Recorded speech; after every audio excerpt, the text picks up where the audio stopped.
Gentlemen, can I please have your attention? And I need all of you to stop what you're doing and listen. It's time for the Sports Blitz, the only live-streamed local sports show in Arkansas with all the latest on the sports stories that matter to you. Today on the Sports Blitz, we hit the best and worst of 2012. You'll get to tell us what you thought was the best moment, the best team, the biggest surprise, the worst of 2012. Plenty of stuff going on today. We'll give you our power rankings, NBA thoughts, and Hog Talk. Live from the River Valley Leader Studio, here are your hosts, Mark Freeman and Weldon Braxton.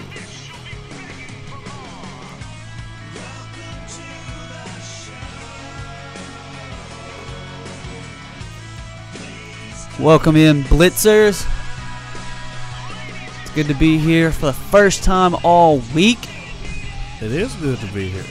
Man, we got a lot of pent-up thoughts and aggression. I started to just go ahead and make my own show, make a Twitter show. Because I couldn't handle it. I was like, I want to be in studio so bad. Mark, I'm glad we're back. We got so much to talk about, and you touched on it. 2012 is now coming to a close. It'll be our last show here in 2012, so look back at some things that happened throughout the year and see what you think about it as well. Yeah, you guys can blame me for being out of town on Monday. I was out of town on until Tuesday of this week, and then the snow kind of kept us out from being able to be on the show on Wednesday, and then we're obviously here today. Monday was Christmas Eve, and then on next Monday, New Year's Eve, I will be out of town visiting family in Oklahoma, so this is the last show of 2012, but we're going to be hopefully knocking it out of the park today, giving you all the latest. We've decided rather than just to give you a bunch of old news that's 3 or 4 or 5 days late that you've probably heard about, we're going to give you a best of 2012. We're also going to run you through the most recent information that you may not have seen. We'll give you our NFL Pro Bowl thoughts and NFL power rankings. And we're going to hit a little bit of local sports as well. Let's just get started with the Rack Furniture Warehouse local sports segment. The Russellville High School Cyclones, Weldon, they're playing in a tournament basketball over the Christmas break, which most everybody's doing these days. They lost to Searcy 57-50 the other day. It looked as though the Cyclones were in the game the whole night. They just weren't able to pull out the win in the end. Yeah, Searcy was a team. They weren't really playing that great going into that game. Thought Russellville might have a chance to go and get it. But, again, it's a work in progress. They're getting better and better. I've talked to some people about the team. They're still trying to get on the same page. They've got a lot of players, a lot of people they like. They just have to get it all going on the same page. That seems to be the issue for everybody right now. But, as we've said many times, you don't want to peak right now anyway. So you get over the Christmas holiday, you find out who you can play, and you find out who you can count on. And then come down the second half of the season, the home stretch there, you know exactly who you can count on, who you want to have in the game when it matters. And then come down the conference schedule, you'll have a chance to make a run. And we think the Cyclones are going to be able to do that. Yeah, I agree. All right, looking next at the Pottsville Apaches. They're in the Alma tournament this weekend. Beat Greenland on Thursday. They played an 11 a.m. game. I don't know how hard it would be for these high school kids, but I know for me an 11 a.m. game would be torture. Yeah, it's one of those things where it's typical tournament basketball. We even see this with the NCAA tournament as far as playing games at 11 o'clock. You got West Coast teams flying east across 3 different time zones, playing a game that's probably 8 o'clock in the morning from where they're from. It's just you have to adjust to it, and you look at conference play. I know in some classifications the tournaments are kind of during the day at odd times, so it's good to prepare for that. Yeah, it definitely is good. And, these kids these days, they all play AAU ball. Right. They all play summer ball to where they can play. I've never seen anything like it. They'll play at 8 o'clock at night, turn around and play at 9 o'clock the next morning like it's no big deal. Or they'll even play later at night, turn around and play early the next morning, no big deal to them. It's not a big worry. The Apaches were able to get a 60 Oh, man, I just wrote it down and I lost it. They won by 39 points, let's put it that way. It wasn't a pretty game for Greenland, but the Pottsville Apaches were able to get a win in the first round. They've got Farmington today in the semifinals, but Like I said, they won 63-24 over Greenland. Now they're 12-3, 3-0 in the 4A4 conference. So the Apaches are starting to get it rolling in the right direction. They are, Mark. You know, we talked to Coach Thurman a while back, and he was telling us about his team and where they were at.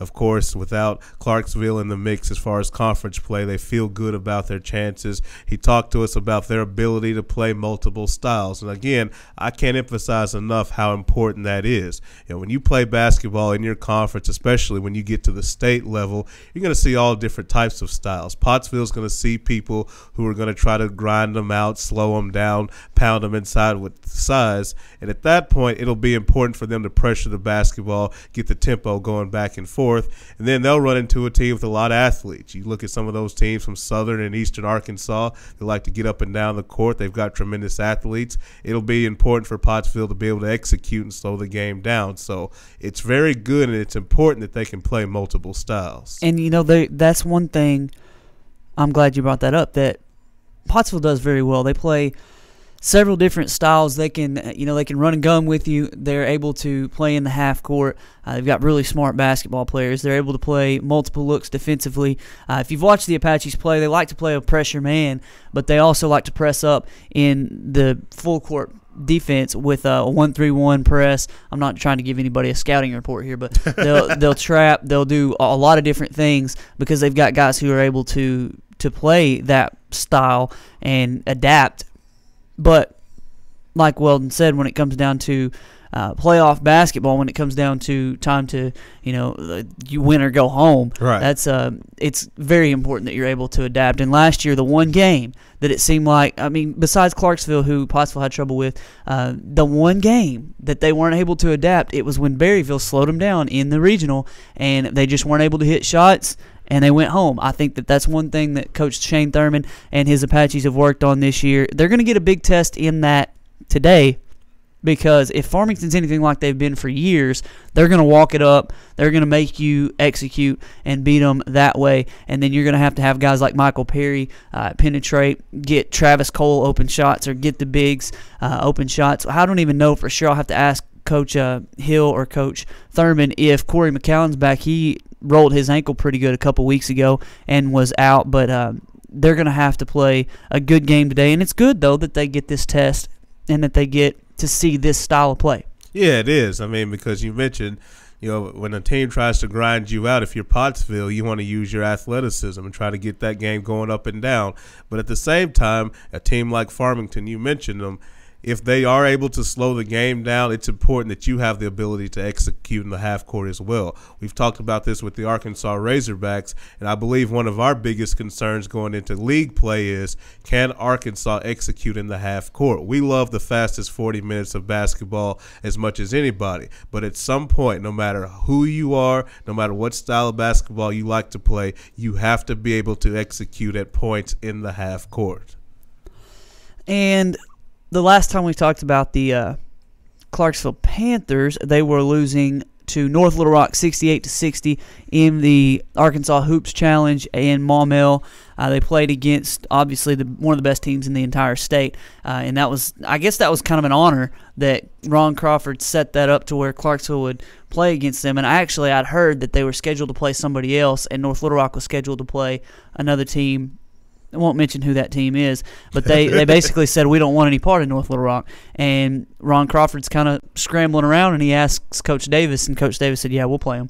Yeah. And they played them well the whole night, so they were able to be with them, but they lost. And today they play in the Spa City Classic. It's delayed today because of the weather, but they're playing today against Maumelle. It'll be the second time they've played Maumelle, playing at 11:30 in the morning, but just like Pottsville and just like all these other teams, playing early in the morning, playing off in adverse conditions, going through it's just to get them prepared for tournament play. It's just to get them prepared for being outside their comfort zone and still having to produce. I like what all these teams are doing playing in these tournaments, and I think Clarksville's going to have a nice weekend here in Hot Springs. I do too, certainly. And one of my questions is, who is making the schedule for Maumelle? It seems like every time you turn around, they're playing somebody tough. Clarksville again, they played Pottsville. Well, I believe they were in that Hoops Challenge, were they not? Yeah. Playing against another quality opponent. They lost to EPC. Yeah, so Poinsett County. The Maumelle will be ready to play, no question about that, Mark. And,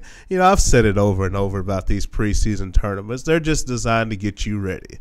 I mean, we're not talking about a resume or your RPI and all that stuff. It's just about getting you ready, traveling, playing different teams, different styles. Of course, Coach Crawford in that Hoops Challenge, he saw Clarksville up close with the broadcast of the championship game. He knows how good they are, and I'm really glad he put that matchup with North Little Rock together. Yeah, it was good for him. So Clarksville's going to get the Maumelle Hornets again today at 11:30. We won't know how they do, but I'll put it on Facebook and Twitter. If you want to come to facebook.com/sportsblitz or follow me on Twitter at RVL_Mark at Weldon Braxton. We would love to keep you up to date with those things. We've asked today on the facebook.com/sportsblitz page our Honda of Russellville poll question. What are your favorite moments of 2012? We want to know what your year-end takeaways are for 2012 because we're closing out the year with the bang, and we want your input. What did you love or hate about the 2012 year in sports? We're going to have Brad Caldwell along here in just a moment to talk about the things that he takes away. Obviously, they're going to be a little different than mine. He's going to be talking about the Lakers and how much he loves that new squad and the way they're playing. And and I'm going to be talking about the Miami Heat and talk about my Panthers. What was that? I got plenty. I don't need to. You gonna do it again? It. No. Okay. I felt as stupid. Our viewers are lucky. Lucky.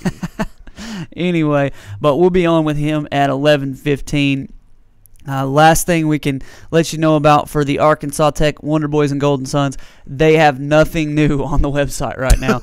Jenny Vining, we mentioned her going on the Golden Suns basketball wall of honor at Tucker Coliseum. That was the last news that they've posted to their website. Obviously, the men and women still rolling about through the GAC, looking to win the Gulf South, almost said it again, the Great American Conference this year. Both of them predicted to do very well. Had a little bit of a rough start for both of them, but they're looking to rebound well throughout the conference season. Mark, I always say the mark of a great program is what you do in years in which you are rebuilding. Look at Boise State, rebuilding year, new quarterback, new weapons, 10-2 Las Vegas Bowl victory. I look at Arkansas Tech men's and women's basketball the same way. Both teams lost a lot of players, but still the expectation level is high. When you're expected to do great things and you do great things, even when you're in a quote-unquote rebuilding year, that really says a lot about your programs. All right, we're going to hit a break. When we come back, Brad Caldwell will be on with us to talk about the best and worst of 2012 to him. May get a little bit of thought from him about Arkansas's new football hires. We've got a couple staff positions still open and one that has been filled since we were last on the air.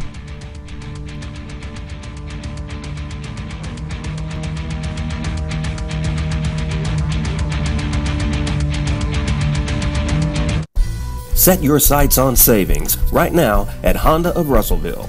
We're offering our best deals of the year on remaining 2012 Honda ATVs, plus special introductory offers on select new 2013 Honda ATVs, all with zero down and easy monthly payments with approved credit. Be sure to check out the all-new Honda Foreman 4x4, now stronger, smarter, and harder working. How about a side-by-side?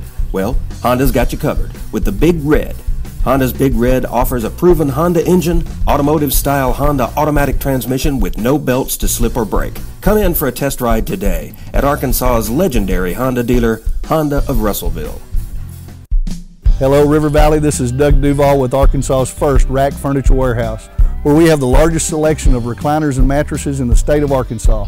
Come visit us at 2609 East Parkway, the Rack Furniture Warehouse. AR Sports present the 2012 River Valley Football Magazine, featuring profiles of local high school football teams, as well as college football previews and player spotlights. Professional photography accompanies top-notch writing throughout to bring you the best locally focused publication in Arkansas. You'll enjoy special tributes to local legends Jerry Aiken and Don Sevier, as well as an exclusive interview with Razorback all-time great Clint Sterner in this year's magazine. Available at fine establishments throughout the River Valley.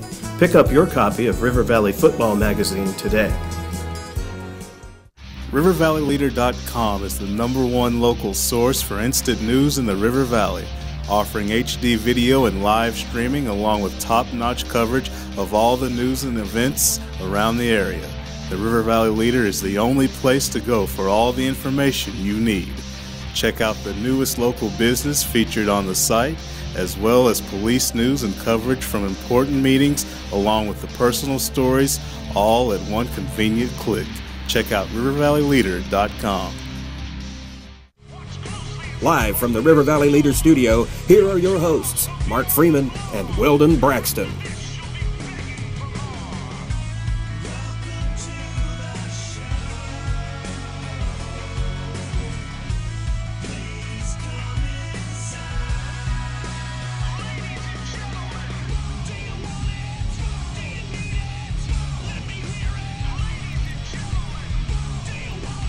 Welcome back to the Sports Blitz. Mark Freeman, Weldon Braxton in studio, and on the line with us right now, a show favorite, one of the greatest human beings of all time. Definitely. Mr. Brad Caldwell. Brad, how you doing, buddy? Merry Christmas.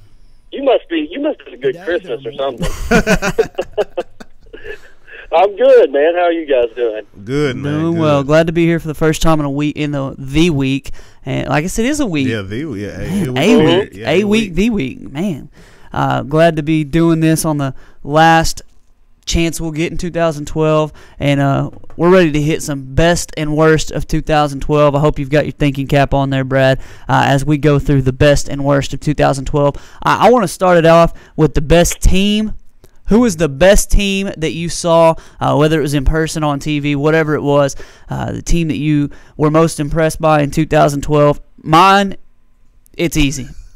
I mean, I could go with Miami Heat. Right. That would just be too easy. Right. To go with the Miami Heat as my best team of 2012. I want to give an honorable mention, shout out to the Russellville High School teams that won state championships. The boys and girls soccer both won championships. That was an incredible weekend going up to watch both of those teams do highlight videos for the Cyclones and Lady Cyclones, both winning state championships. Also, the Cyclone girls who lost in the finals, and the track team who won the championship again, back-to-back, and all the other teams who did very well this season. But my best team of 2012, the Clarksville Panthers, 30-5, champions of the 4A for the second time in a row. I couldn't be more proud of all those guys, and it's a good thing that I've got relationships with a lot of those guys. I like the assistant coach was assistant when I was there. Just really like what I've seen from Coach Davis and those guys. Was very proud to be a Panther last year. That's my best team of 2012. Can't argue with that at all, Mark. And when I look at a best team and what I want for my best team, I like dominance. I don't mind these teams that get hot in the playoffs, win a championship, Super Bowl. I like a team that's dominant. And to me, the closest team to that was the 2012 Kentucky Wildcats basketball team. Just look at the talent, the first-round picks they had. They ended up winning the national championship, John Calipari's first title. We'll see if it stands, but that's a whole nother story. But I've got to give it to this team. Anthony Davis, we know the type of player he is. Michael Kidd-Gilchrist. To me, that Kentucky team was special. Brad? Well, I'm not going to go with Miami Heat no matter what. Okay? Oh. So, you know what? I really like the Clarksville Panthers. I like that go there. They were dominant. They especially when Devin Sims came into the lineup, that's when things really started clicking for the Panthers this year. So, yeah, I'm going to go best team Panthers because really, like Weldon said, there really wasn't a real dominant team this year. Kentucky was one of them. But I'm going to go with you. I'm going to go with the Panthers. I love to hear that. I love it when people see it my way. It's like a Danny O'Shea on Little Giants. I knew you'd see it my way. Next up, biggest surprise. Weldon, you can start it off there. Biggest surprise, you had your guy. I thought about going that way, but then I just found another one. I could not ignore it.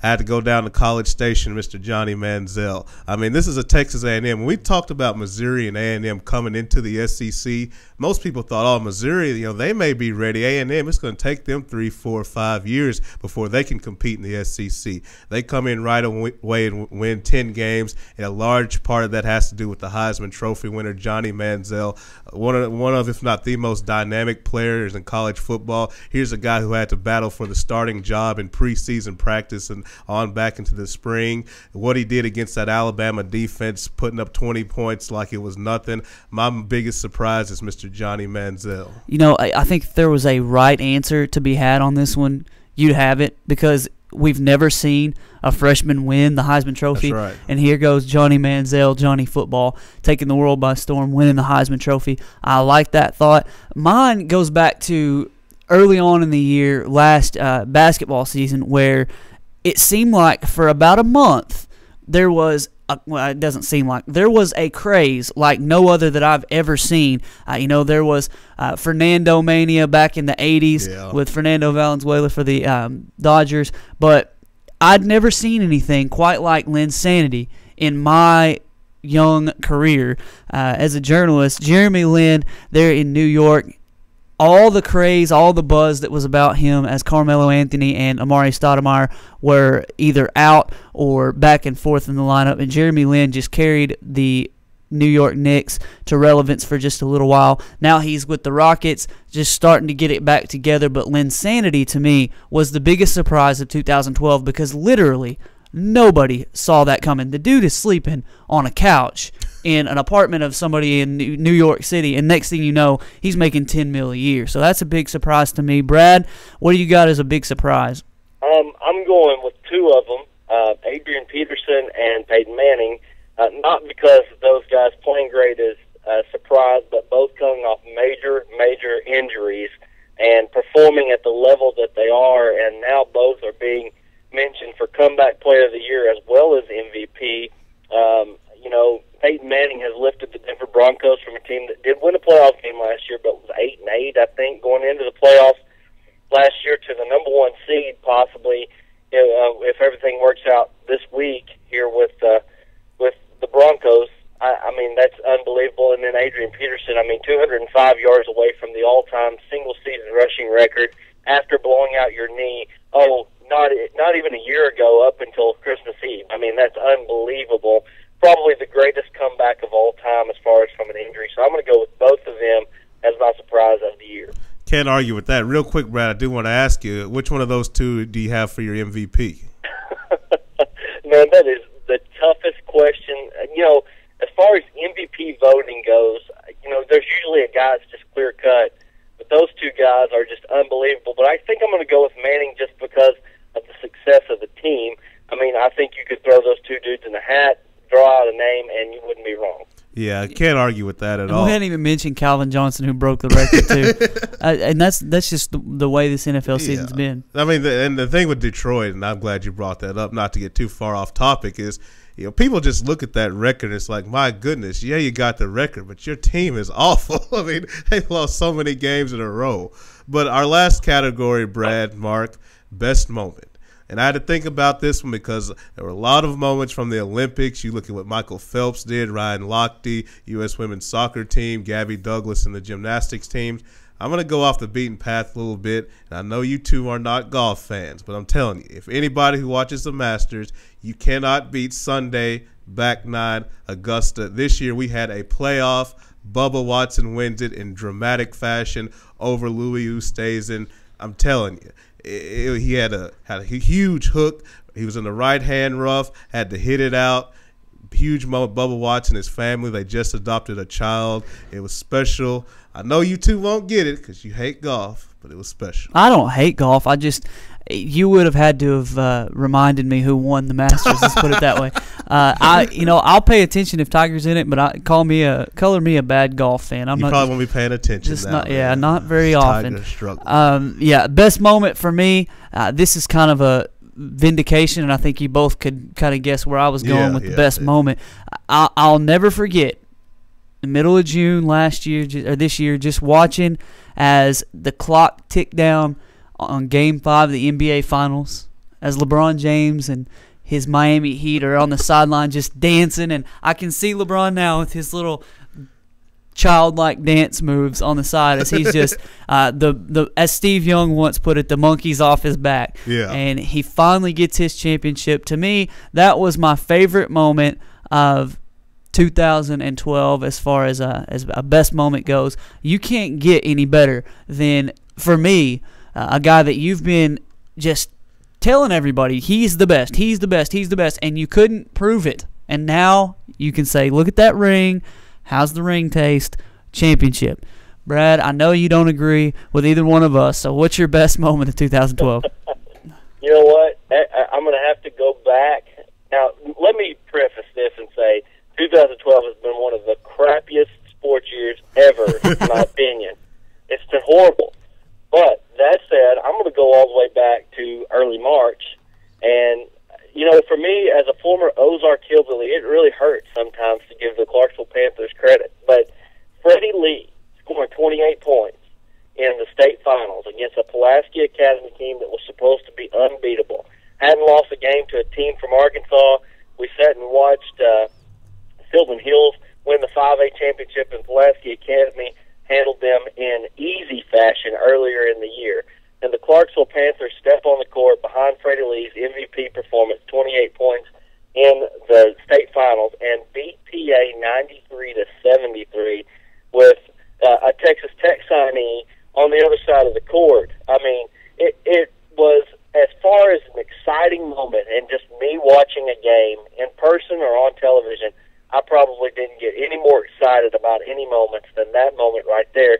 So for me, it was that performance by the Panthers and that performance by Freddie Lee gives me the best moment for 2012. You know, I'll never forget that game watching from across the gym from Brad. We were on in Summit Arena. I was on, this side. He's on the exact opposite side on the far end. I can see him when stuff like Freddie Lee throwing up a floater happens and it goes in and the place goes nuts. I just look over there and Brad's belly laughing. Just like it's the funniest thing he's ever seen because these guys are up there. And, if you've ever seen short guys that especially like Freddie Lee who are really good at basketball, when they throw up shots a lot of times amongst the trees, it looks like the ball's going to get swatted into the 15th row and everybody's flailing arms and then the ball just drops in the basket and you're just like, what in the world just happened? Freddie, to me, he's one of my favorite players ever to watch. Matter of fact, if he's not my favorite high school basketball player that I've ever watched, he's way, way up the list. I thought your favorite player was watching tape of yourself. Yeah, I thought that was watching your favorite player. We might have had some practice tape, but I don't know if we ever had any game tape of me that was worth anything. Yeah. I did block some kid from Subiaco's shot off the wall, but then I realized that he was like the mascot kid like I was. And I didn't consider myself to be that bad, so I felt really, really bad because he kind of smiled after I did it like he didn't really know what was going on. Oh, man, it was bad. Anyway, that's a good moment there, Brad. I appreciate you bringing up the Panthers twice in one little segment here. All right, let's switch gears. The worst of 2012. I'll just start it off and say you can just put the entire 2012 Hog football season, everything that had to do with it, in the worst of 2012. We're going to break down into some individual things here in just a moment, but Hog football has got to be atop the list of biggest disappointments in the worst of 2012. I want to know what Brad thinks first. Well, that was where I was going. Is Bobby Petrino and that faithful ride in Madison County, and now that I'm a resident of Madison County, it hurts me even just a little bit more that he fell off that bike and or whatever happened there. There's so many rumors flying around what actually happened that day. And that faithful ride with that 6-foot blonde-headed chick on the back of his bike, and the demise of a national championship expectation, even if they weren't quite as good as we had thought that they were going into the season. There was a hope that maybe they could climb that hill, but everything that went off that bike that day, the whole season went with it. And, we'll talk about, I'm sure, the best of later, which I will talk about Coach Brett Bielema and the happiness that I have with him so far. But, the worst of the demise of the Razorback football program on that fateful day in April when everything came crashing down. Hard to argue with that. I totally agree with both of you. This season for Arkansas it was a total nightmare. I've got two. First one is the complete organization known as the New York Jets. The way they handle people, the way they handle personnel is a complete travesty. It's a mockery of a football organization. It's a Travis mockery. It is a Travis mockery. I'm not even going to spend a lot of time because they're not the main one. I'm going to go back to January 9th, 2012, when we saw a college football team put up 92 yards of total offense. That's right, I'm talking about the LSU Tigers in the national championship game against Alabama. The most pathetic offensive effort I believe any of us have ever witnessed. I mean, it was downright pitiful. You would have thought the 50-yard line was the goal line, the way LSU played offense in that game. And did they change anything or make any adjustments during that game? No. That was absolutely pathetic on a national championship stage. You know, that's a good one there. That was the word. I mean, you could put Bobby Petrino, hog football, all this, like Brad said, into the worst of, we got a lot of run out of John L. Smith and the Llewellyn talk and not calling him by his name, Sean Caldwell-esque, huh, Brad? Not mentioning his name because of how mad we were at him. But, John L. Smith, the whole experiment was just terrible, in my opinion. The whole, in hindsight, being 2020, we know that it didn't work out. But it was just, every week it was painful. I got to the point where when he did the whole smile thing, Rutgers was coming in next week after that. It was almost laughable, but it ground me. I mean, it ground my gears like nobody's business that John L. Smith was he got under my skin very, very quickly and very early on. So I have to put him on the worst of 2012 list. So anything else that you guys want to add to the worst of? I know it's bad. We've got a lot of good, but there's some bad stuff that happened too. Yeah, I mean, nothing really off the top of my head. I mean, like Brad and you've touched on, it's been a pretty dry year. Even the Olympics, a lot of times you have something to look forward to. I mean, I guess the gymnastics team gave us some Wheatie box type moments, but it was kind of ho-hum. Michael Phelps, what he did wasn't dramatic as it was in 2008. Even the men's basketball team, did they win gold? Sure, but it wasn't anything beautiful or dominant. It was kind of a dry year in 2012. All right, let's move on real quickly, Brad. We've got a couple minutes to talk hog football. Looks like Brett Bielema's got his staff sorted out in his mind, even though we don't necessarily know who all these guys are going to be. We have seen that Brett Bielema has hired a running backs coach. Got him from, the University of Washington, and then his wide receivers coach is from Miami. So he's filling out his staff quite nicely. It looks like he's got things going the right direction, and it looks like his goal is to find up-and-coming recruiters and guys who are very well thought of in their respective field. He's putting together a staff that I don't know how long it'll stay together because these guys are, like we said, up-and-comers who will probably want to go on to bigger and better job opportunities soon. But, Brad, it looks like his staff is pretty solid. Yeah. The staff so far is probably the best collection of recruiters and really even on-field staff that we have seen here at Arkansas in a long time.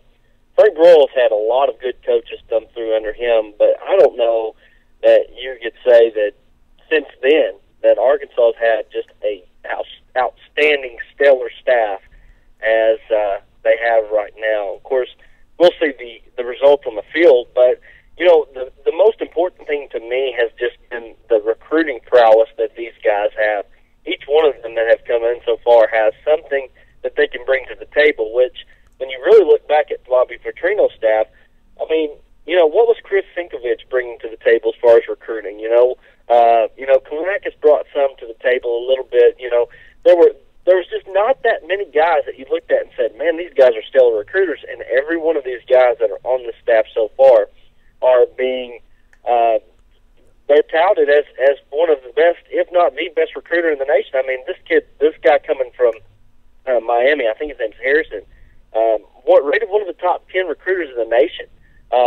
Charlie Partridge is another guy that his recruiting prowess it goes before him. I mean, this guy is a incredible recruiter in the state of Florida, which Arkansas is obviously going to make inroads in Florida. The new running back coach, which I can't even call his name right now, has got connections in Texas. So I expect the next coach to probably have connections in Texas. But it looks like Brett Bielema has said, okay, we're going to bring some guys in here. We're going to be able to pay them, number one, but we're going to bring them in here and make recruiting the top priority of this staff. We'll let everything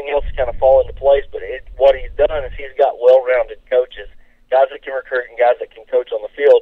And I'm not sure that Arkansas has had that in quite some time. And for that reason alone, it's got to be exciting for Razorback fans right now because they've got some elite recruiters on that campus right now. The most recent coach hired by Brett Bielema, Joel Thomas from Washington. The wide receivers coach you were mentioning from Miami, George McDonald. It looks, though, like he's got guys in mind for the linebackers position, especially from the things that we've heard from Brett Bielema's teleconference that you're about to tell us about, Weldon. He says that it's going to be one of those, to quote Jeff Long, shock the world hires. And, so far he's proven that he's got the guys that he wanted. He's got big names at a couple different positions and really big upgrades in some positions, although it means that guys like Tim Horton probably going to end up at Auburn.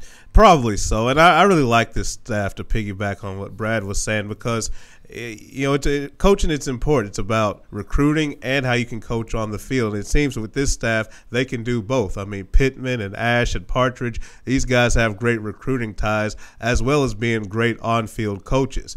Now, we talked about how the next hire, the linebacker coach, could it be a big name? There's been links and reports, Brad, about Randy Shannon, who, of course, is coaching at TCU, no longer on that TCU staff. Will he be back? Have you heard anything about Randy Shannon in Arkansas? Well, I mean, that has definitely been speculated. I don't think that we'll know until TCU plays their bowl game if that is the guy. But we should know the day after, one way or the other, on Randy Shannon or whoever they decide to hire. It's going to be real interesting because I've heard the very same thing about, kind of that shock the world type of hire. So, again, Brett Bielema doing a good job of lining up great people to go around him. And that's the thing about coaching, guys, is, you're only as good as your weakest link on your staff. And Bobby Petrino was able to mask some of that. But really, when it came down to it, he wasn't able to cover for all of that. And of course, we saw how good they were without Bobby Petrino this year. It was just a disaster. So, I'm excited about the level of guys that they are bringing in on this staff. And, the one thing about it, Mark, you said, how long will it be until, they move on? I think that where we're at right now with this Razorback program, we can say that if somebody else goes on, we can bring somebody else in that can fill his shoes. That's true. That's a good thought.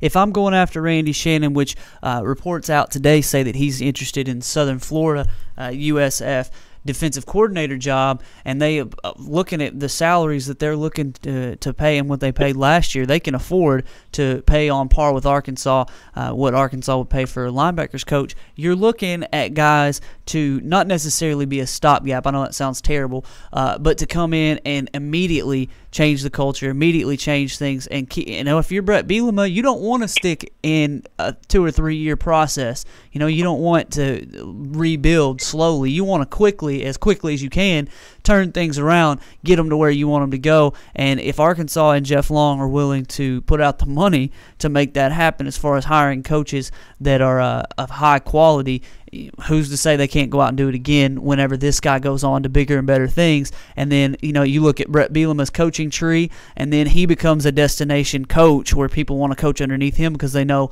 he can send them on to bigger and better jobs. So I don't think that there are too many negatives to what's going to happen if all these guys do end up going on to bigger and better jobs. No, and I think, Brad, you brought up a great point. I think you're seeing a little bit of a philosophical difference between Bobby Petrino and Brett Bielema, in that Bobby Petrino's assistants were good at doing exactly what he wanted them to do. Like, if Bobby Petrino could have coached the team as far as manpower all by himself, every position, he would have. But he physically couldn't, so he said, look, assistants, this is exactly what I want you to do. And they were sort of minions. They just did whatever he was needed to do, and we saw without him, they struggled. Brett Bielema, while his hand is still going to be on top of everything, he's brought in talented coaches who can put their thumbprint on different positions and do their own thing. Not saying one's better or worse philosophically, but just a difference. Yeah, that's exactly right. They're different. I actually would go ahead and say that I would rather have some guys that can pull their own weight. And the reason for that is because look at what happened this year with the Razorbacks. I mean, something happens, and there's stuff that happens with head coaches now all the time. I mean, this these are not isolated incidents anymore. Suspensions and fines and sometimes even firings in the middle of the season. You've got to have some guys that can hold that together. And so if you've got guys that are pulling their own weight, it makes, for me, more believable that, hey, these guys can still get the job done even if the head is not quite there. Even though we've seen disaster after disaster when it comes to head coaches getting fired or having to leave in the middle of the season or whatever. There's very few times does that ever work out. But when you've got guys that can pull their own weight, it makes for a better opportunity at least. Well, we'll definitely keep people up to date when Brett Bielema decides to hire the rest of the staff. Brad, appreciate your time. We'll be visiting with you in the 2013 year. All right, guys. Have a good one. Take it easy. Brad Caldwell on the hotline. We're going to have to get a name for that hotline. We're pretty big time now, so that's right. We're going to take a long break, and then we're going to come tie a bow on 2012.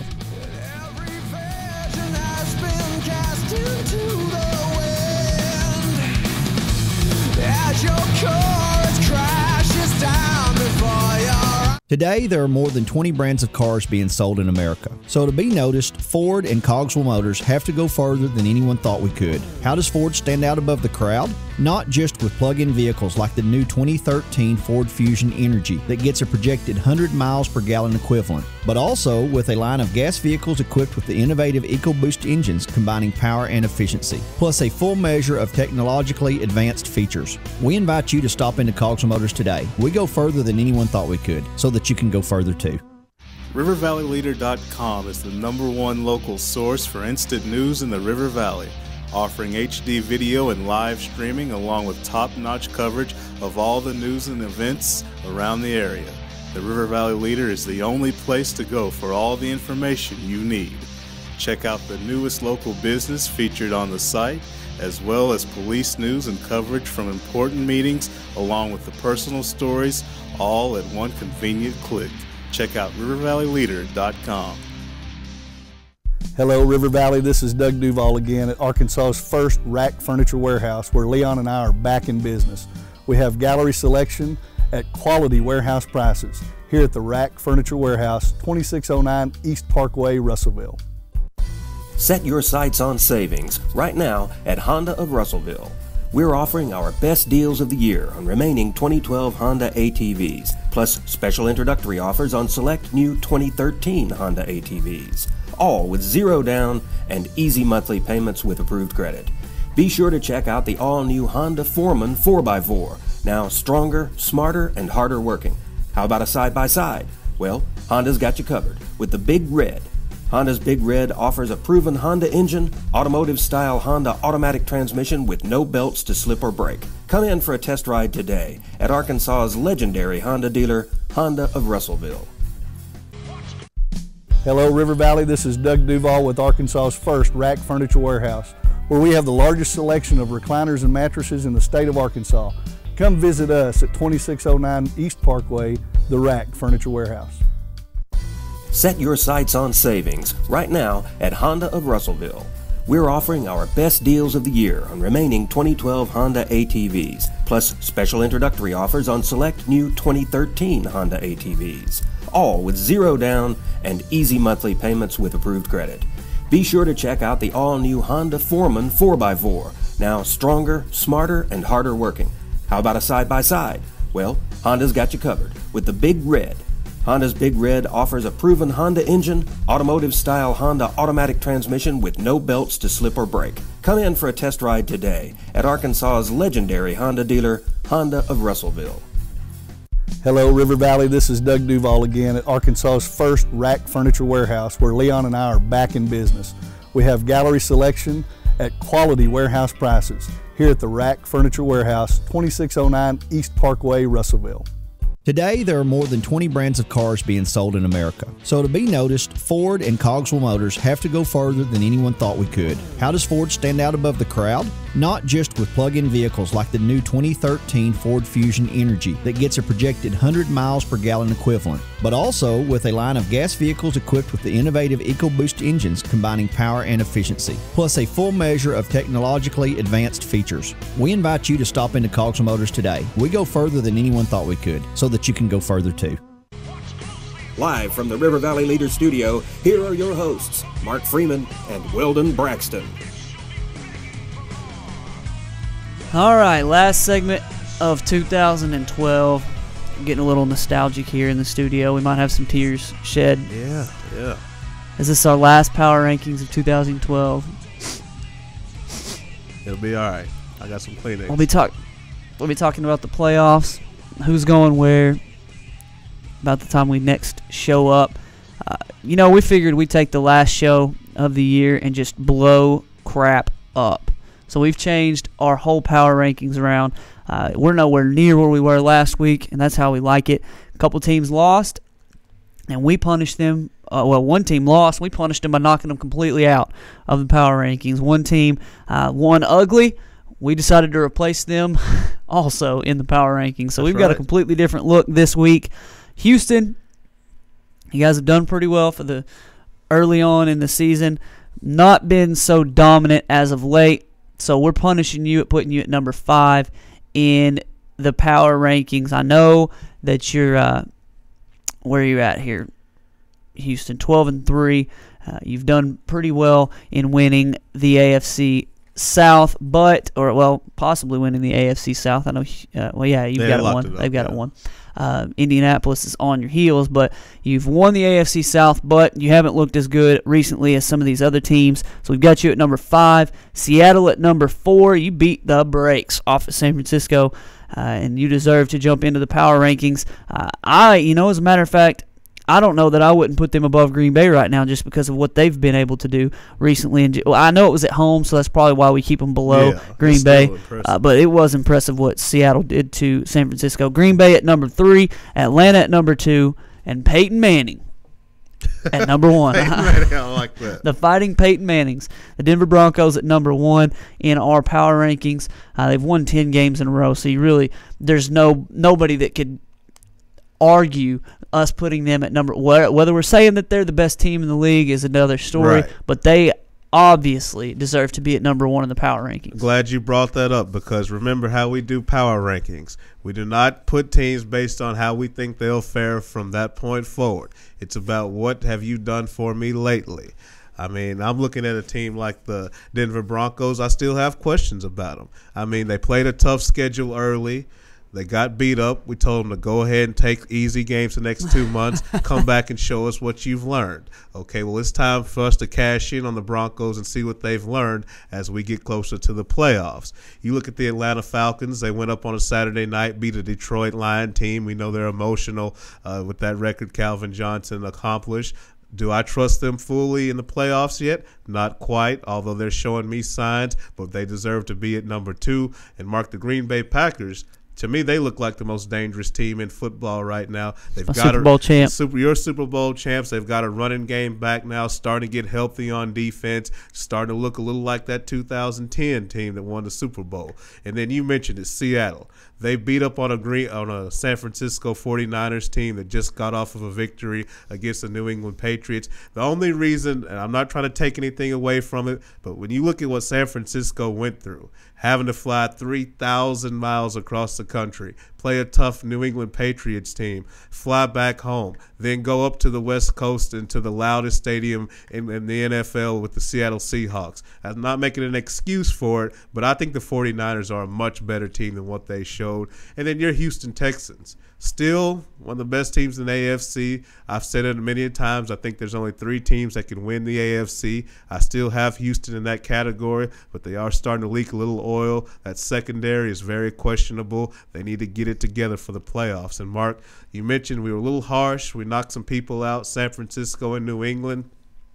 basically I'm looking at San Francisco. You went up to New England. You gave up 28 points in about 18 minutes, and you held on, but that's still troubling. And, of course, you laid an egg up in Seattle. New England lost to San Francisco. You go down, you play a pathetic Jacksonville Jaguars team, and you barely get out of there. Got to punish you. I love it. We are handing out justice today in the NFL Power Rankings. There are a couple playoff races that have yet to be determined. It looks like all the teams in the AFC are locked into playoff positions or into playoff berths. The positions remain to be seen, but in the NFC, we've got a crazy race. Those of you around this area really seem to favor the Dallas Cowboys. We both do. 8-7. They've got a chance to win the NFC East against Washington this week. RG3 a little slow from injury. Dallas had won several games in a row and had been playing very well. The offense played well again last week. Weren't able to beat the New Orleans Saints in overtime, but the Dallas Cowboys still have a chance to win the NFC East and make the playoffs. Yeah, the playoff scenarios, Mark, are crazy. We would bog our viewers down if we were to go through all of them. Basically, what you need to know is the Dallas Cowboys have to win this game to win the division to get in. There's no wild card option for them. The Washington Redskins, of course, win the division if they win this ball game. Although, if the Redskins lose to Dallas, they still have a backdoor way they can get in through the wild card. They need basically everybody to lose. And then you look at teams that need help. Minnesota, certainly they're in play. Chicago and the New York Giants are two other teams that are still in play but need help. So a lot of jockeying in the NFC. The AFC seems to be pretty settled. You just have seeding and home field advantage at stake in that conference. But the NFC is really what's jumbled up. But Mark, basically, if you're a Dallas Cowboys fan, it's about winning this game. Either you win this game or you make your vacation plans. Definitely. And I don't want to spend a whole lot of time on this, but I want to get your thought. Yeah. Is this a legacy game for Tony Romo? Is this a make-it-or-break-it game for Tony Romo? He's played outstanding the second half of the season. He's been the reason that Dallas has been in a lot of these games because he's flinging it around, running for his life, making plays, and he's been just incredible the second half of this season. But if he loses this game, it's one of those, this is what Tony Romo does. He loses games in the clutch, and really, it's fair or not, he wins this game, nobody's going to give him any credit because then the next game is the biggest game in his career. And if he wins that game, maybe a little pressure comes off of him for winning a playoff game. But then, you can see in the next game, well, he's been to this game before, but he's never been past this game. So can he get to the championship game? So, I see this as being a tough road for Tony Romo, but this game could be, and this is hyperbole probably, but it could be a defining point in his career. Well, we know what's the story about Tony Romo. This is why he's so polarizing, is because he will light you up for 300-400 yards, 3 or 4 touchdowns, but if something doesn't go right at the end of the game, all of that is wiped away. Yep. Yeah, it's all on him. I'll look at this game.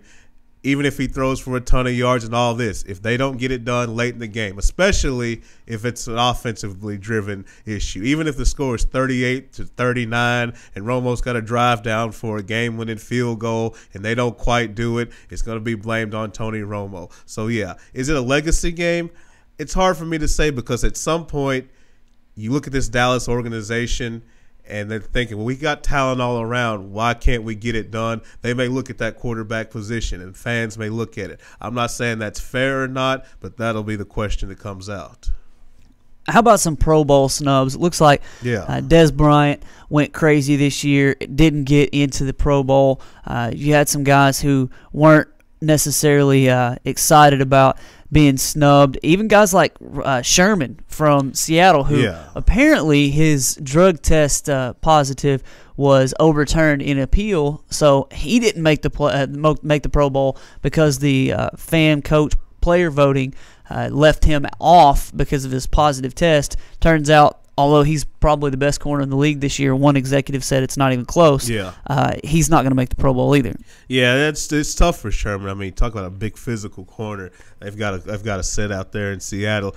Really, the most controversy you see is the NFC wide receivers because it may be the deepest position. You mentioned Dez Bryant getting left off, Marcus Colston. Vincent Jackson. Yeah, Vincent Jackson as well. I mean, I'm looking at the AFC wide receivers, Demaryius Thomas. I mean, Peyton Peyton Manning has coached him into being one of the more lethal weapons in the league. He catches it underneath. He's a vertical deep threat. He's 6'3", athletic and fast. He got left out as well. But, Mark, you know how these Pro Bowls work. Half the people who made it will say they can't go. That'll let a whole nother wave go. That's true. Pretty much everybody and their grandma is going to eventually end up in Hawaii because that's how it always goes. Yeah, and Des Bryant does lead the league in touchdowns, 12 touchdown receptions. It's kind of sad. Calvin Johnson's 400 yards up on Brandon Marshall for the lead, and the league lead in yardage, but he's got 5 touchdowns to 11 for Brandon Marshall and 12 for Des Bryant. But like you said, Vincent Jackson, number 4 in the league in receiving yards, Demaryius Thomas 7, and Des Bryant 8. Neither one of them. I don't think Roddy White even made the Pro Bowl at number 9. Julio made that's ridiculous. Anyway, that's a long story. I say it's ridiculous. He's got 200 more yards, but 3 less touchdowns. So, like you said, somebody's going to say, I don't really feel like going, and a lot of these guys are going to end up there. So this will kind of take care of itself. Yeah. Let's move on to the NBA real quick. We've still got a little bit of Hog basketball to get to here in just a moment, but the biggest news recently has been a sort of coaching carousel going on in the NBA. Avery Johnson is out in Brooklyn. Sources say Phil Jackson is at the top of the Nets wish list. Wonder if that's going to happen. I wonder if it might take a little bit of a Jay-Z ownership stake to get Phil Jackson to come to the New Jersey Nets. They need Phil Jackson too. The New York Jets, Brooklyn Nets. They're as pitiful as they are. But Jay-Z only owns 1% of the Brooklyn Nets. Lord, do they get their money's worth out of that 1%? I mean, he's the face of the franchise. And Avery Johnson was fired, and I like Avery. I think he's a quality coach. I have to take this time, I know we only have a few minutes, to express how disappointed I am in the play of one of my favorite basketball players, Mr. Darren Williams. Darren Williams this year as a leader, and even his game on the floor has just suffered. And you know how much of a fan of him I am. It's just been disappointing to watch. His relationship with Joe Johnson as far as how they play has not worked out. I believe Phil Jackson could come in and do some things, but, Lord, watching the Brooklyn Nets play basketball is – you need to pay me to come watch them. That's how bad that is. Nails on a chalkboard. You can't see it. That's what it's been so far. Well, they say that the NBA season doesn't really start till Christmas. Christmas was just 3 days ago. What did you see? Where do you see the NBA shaking out right now? Miami atop the East. The LA Clippers atop the West with the best record, I think, percentage-wise, in the NBA. 16 straight wins for the Clippers. What in the world? I guess that's got to make the Lakers feel even worse at 14-15 and outside the playoffs to watch their home Staples Center being overtaken by the Clippers. Well, it's that whole Kardashian effect. Lamar Odom left the Lakers, now he's with the Clippers. They're winning. That's what it's all about. But I hate the Kardashians. I hate them with a passion. On a serious note, though, the Clippers are a team last year. Chris Paul, Lob City. I didn't really take it serious as far as a playoff contender. But now I'm looking at Jamal Crawford and that element he's giving them off the bench. Now I've seen a more dynamic offensive team that's not just Lob City. Matt Barnes giving them quality minutes. Lamar Odom remembering he knows how to play basketball. The Clippers, I'm not ready to trust them yet, but I believe they will be a factor in this Western Conference. Man, I'm looking forward to this stretch run in the NBA. We joke about the Miami Heat and whether they've got it on or off this week. Yeah. And it seems like the last couple of days, the last week or so, they've had it on. 6 wins in a row, 8-2 in their last 10 games. LeBron James, just an incredible start to the season. 26 straight games over 20 points to start the season. I think that's the second. Maybe he's even overtaken Karl Malone. I know he was close in starting the season with 20-plus games of 20 or more points to start a season. So that's an interesting thing to pay attention to as the NBA season comes down the stretch. Obviously, we'll be back on Wednesday of next week. We can't necessarily hit it all on in the NBA right now, but we are looking forward to the stretch run in the NBA. While we're on our way out, though, we need to mention the Hogs basketball finally gets a win in Little Rock. Alltel Verizon has been a tough place for the Razorbacks to play. It's just not been a very friendly atmosphere. I mean, I know that the fans are there. They're all for the Hogs, but They just haven't played well in years past in Little Rock, but they were able to get a 95-68 win over Alabama A&M to move to 7-4. Hogs play again tomorrow. That'd be Saturday at 7 o'clock versus Northwestern State. Big shout out to Marshawn Powell, 20 points and the win. Moving down here, B.J. Young, 13 points, 10 points for Cody Clark, and Ja'Cory Williams with 10 points also. Man, I just wasn't paying enough attention to that game. Yeah, he did some things too. And Mark, it's starting to look better. I know it's Alabama A&M. I'm not even looking at the opponent. But you're starting to see, first of all, Mike Anderson be more comfortable with his rotation, who he can trust, who he can play at different spots. And I'm not promising anything, but I just see Arkansas and this team getting better and better. Really want to see what this team looks like in, let's say, mid-February on closer towards tournament time, because I think this Arkansas basketball team has a chance to really do damage in a weak SEC. Don't even get me started on that. Alabama losing to Mercer and somebody else. It's just pitiful. Arkansas's got a golden opportunity. Do want to give a shout-out to the Verizon crowd. From what I hear, about 9,500, which is a little bit more than what people expected. So Central Arkansas trying to stand up a little bit. Give them some credit. Pay attention to the Hogs tomorrow at 7 o'clock against Northwestern State. Sorry we couldn't give you more of a look forward to that game. We do know that Northwestern State's not necessarily a pushover. We looked at this schedule and thought these were 5 easy wins. Don't necessarily appear to be such. Northwestern State 5-3 out of the Southland Conference, second in the country in points per game, 86 points per game. All right, that'll make you better too. I mean, it's one thing to get these rental wins, as we call them, and certainly Arkansas win these games, Robert Morris, people of that nature, but they're still good enough to make you better, and I like that. Well, that's definitely going to happen. Arkansas is going to get a good look and know what's coming toward the conference season. So we'll look forward to seeing that game tomorrow, checking it out, and wondering how the Hogs are going to hold up coming down the SEC schedule. But that's all the time we have for today. For our producer, Maddie, who does such a great and wonderful job over there smiling at us. There he is. And Weldon, Braxton, I'm Mark Freeman. We'll see you guys on Wednesday in 2013. Have a good close of 2012. Don't party too hard. Happy New Year.